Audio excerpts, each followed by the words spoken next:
सर्वप्रथम राष्ट्रवादी काँग्रेस पार्टीचा एक कार्यकर्ता म्हणून लोहार समाजाच्या प्रमुख मागण्यांना मी पाठिंबा देतोय। खऱ्या अर्थानं बघितलं तर गावगड्यामध्ये काम करणारा लोहार समाज गावामध्ये 1 2 3 4 घर असतात। आपल्या छत्रपती शिवाजी महाराजांच्या काळापासून खऱ्या अर्थानं लोखंडाला आकार देण्याचं काम ज्या समाजानं केलं तो समाज आज अनेक गोष्टीपासून वंचित आहे।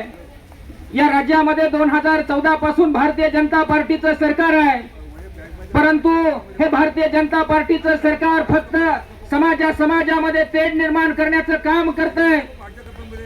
मला मित्रांनो तुम्हाला आझाद मैदानाच्या मातीतून सांगायचंय, मी सोलापूर जिल्ह्यातून येतोय। खऱ्या अर्थानं या राज्यामध्ये जेव्हा वसंतराव चव्हाण असतील, यशवंतराव चव्हाण असतील आणि आमच्या सोलापूर जिल्ह्याचे भाग्यविधाते आदरणीय विजयसिंह दादा मोहिते पाटील साहेब असतील, खऱ्या अर्थानं सर्व जाती धर्माच्या लोकांना आपल्या मायेच्या छतामध्ये सामावून घेण्याचं सामर्थ्य जर या जिल्ह्यामध्ये आणि राज्यामध्ये कुणामध्ये असेल तर ते फक्त आणि फक्त विजयसिंह दादा मोहिते पाटील साहेबांमध्ये होतं। आज खऱ्या अर्थानं मला इथं जमलेल्या बांधवांना सांगायचंय की आज खऱ्या अर्थानं नेते मंडळी फक्त आपला वापर करून घेत आहेत। मतदानाच्या वेळेला आपल्याला खोटे आश्वासनं देतात, परंतु खऱ्या अर्थानं निवडणुका झाल्यानंतर मात्र त्यांचं स्वार्थी राजकारण आपल्याला समोर येतंय। खऱ्या अर्थानं लोहार समाज आज ग्रामीण भागामध्ये मागासलेला आहे।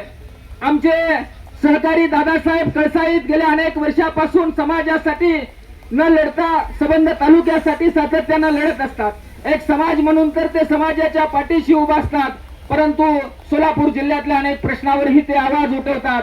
त्याबद्दल ही समाजाच्या वतीनं आणि इथं जमलेल्या सर्व मान्यवरांच्या वतीनं मी दादासाहेब कळसाईचं सुद्धा आभार मानतो।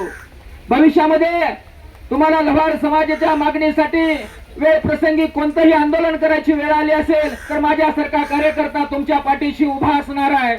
कारण खऱ्या अर्थानं ग्रामीण भागामध्ये आज लोहार समाजाचं काम जर बघितलं तर त्या समाजामध्ये त्यांची जी पारंपरिक काम आहेत ती आता म्हणजे ते काम त्यांचं राहिलं नाही, कुणी पण जी कामं करायला लागलेत। त्याच्यामुळे खऱ्या अर्थानं लोहार समाजाला एक स्वतंत्र महामंडळ निर्माण करून त्या समाजाला सरकारने एक शाश्वत विकासाची योजना द्यावी।